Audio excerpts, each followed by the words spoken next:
રાધનપુર ખાતે આવેલ નર્મદા નિગમની કચેરી ખાતે આવેલ જમીન સંપાદન ખાતે બનાસકાંઠાના વાવ સુઈગામ થરાદ તાલુકાના ખેડૂતોએ 14 વર્ષથી નર્મદા કેનાલ બનાવી જમીન સંપાદન થયેલ હોય પરંતુ ખેડૂતોને વળતર ન આપતા નર્મદા કચેરી ખાતે ખેડૂતોએ ભૂખ હડતાલ પર બેઠા આવેદનપત્ર આપી રાધનપુર ખાતે આવેલ નર્મદા નિગમની કચેરી ખાતે આવેલ જમીન સંપાદન ખાતે બનાસકાંઠાના વાવ સુઈગામ થરાદ તાલુકાના ખેડૂતોએ 14 વર્ષથી કેનાલ બનાવી જમીન સંપાદન થયેલ હોય પરંતુ ખેડૂતોને વળતર ન મળતા રાધનપુર નર્મદા કચેરી ખાતે ભૂખ હડતાલ પર બેઠા આવેદનપત્ર આપી પાટણ જિલ્લાના રાધનપુર ખાતે આવેલ નર્મદા નિગમની કચેરી ખાતે જમીન સંપાદન વિભાગ ખાતે બનાસકાંઠાના થરાદ વાવ અને સુઈગામ તાલુકાના 100 ગામના ખેડૂતોએ 3500 જેવા ખેડૂતોને 14 વર્ષ પહેલા નર્મદા નિગમના કેનાલ પસાર થતા જમીન સંપાદન કરવામાં આવી હતી પરંતુ આજ દિન ન ચૂકવવાતા ખેડૂતો દ્વારા રાધનપુર કચેરી ખાતે જમીન સંપાદન પત્ર આપી ભૂખ હડતાલ પર બેઠા 11માં જમીન સંપાદન થયેલ હોય આજ દિન સુધી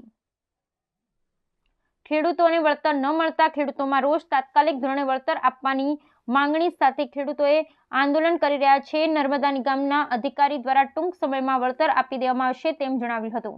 નર્મદા કેનાલ અમારા વાવ થરાદ સુઈગામ વિસ્તારમાં નીકળી એના માટે હજી સુધી કોઈ ચૂકવણા થયા નથી અને અમારા ડીસી ભાવ નક્કી થઈ ગયા છે છતાં પણ હજી એવોર્ડ ડિક્લેર કરવામાં અધિકારીઓ આનાકાની કરે છે અને આ સાહેબ છે સાહેબ અધિક્ષક એ સાહેબે એમ કીધું છે કે અમે 14 દિવસની અંદર તમારો એવોર્ડ જે 1 કરોડની અંદરના છે એ બધા ડિક્લેર થઈ જશે અને કમ્પ્લીટ ખેડૂતોને ચૂકવણું થઈ જશે। તો જે સાહેબે કીધું છે એ પ્રમાણે અમને ચૂકવણું કરી આપે તો અમને બધાને સંતોષ છે અને જો ન કરી આપે તો 14 દિવસ એમની મુદત પૂરી થયા પછી અમે અહીંયા ભૂખ હડતાળ ઉપર ઉતરવાના છે। જ્યાં સુધી અમને ચૂકવણું નહીં મળે અમને ન્યાય નહીં મળે ત્યાં સુધી અમે અહીંયાથી હલવાના નથી। શું નામ આપનું? સોમલભાઈ પટેલ આકોલી। બનાસકાંઠા જિલ્લાના વાવ થરાદ સુઈગામ તાલુકાના 3500 ખેડૂતોની જમીન નર્મદા કેનાલ યોજનામાં સંપાદન કરી લઈ લીધેલી જેનું વળતર આપેલું નહીં એવોર્ડ કરીને આજ રોજ અમે ખેડૂતો ભૂખ હડતાલ ઉપર વળતર લેવા માટે બેઠેલા છીએ। અમારા 20 ગામના કલેક્ટર બનાસકાંઠાએ ડીએલપીસી નક્કી કરી ભાવ નક્કી કરેલ છે તેમ છતાંય અમને એવોર્ડ કરી વળતર ચૂકવતા ના હોવાથી અમે આજ રોજ ભૂખ હડતાલ ઉપર બેઠેલા છીએ ખેડૂતો સાથે।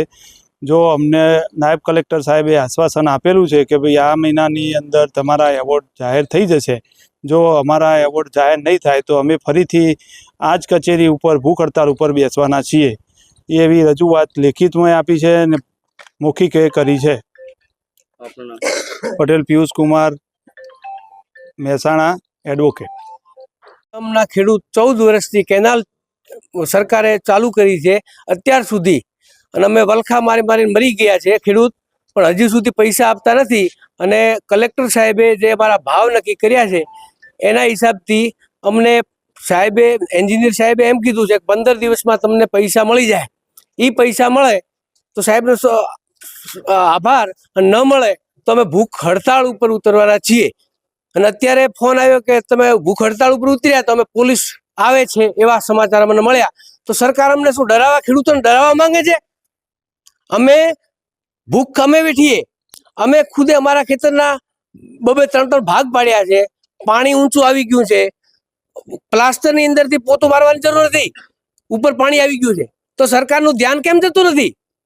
સરકારને વિચારવું જોઈએ, ખેડૂત છે, ખેડૂત જગતનો તાજ છે।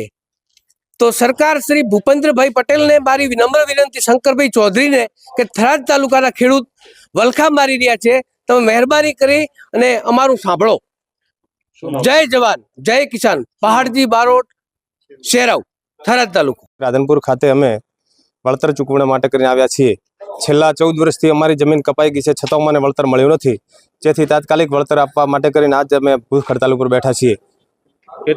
ક્યારથી આ જમીન સંપાદન કરી? 2011 થી। કેટલું વળતર મળ્યું? અમને વળતર તો કોઈ સામાન્ય એક તો સામાન્ય મળેલો છે। શું તમારી માંગ છે? અમારો જે વળતર કાયદેસરનું થતું હોય એ પ્રમાણે વ્યાજ સાથે જેથી બાકી છે ત્યાંથી ચૂકવણું કરી આપવું। શું નામ તમારું? સેંધાભાઈ દેસાઈ।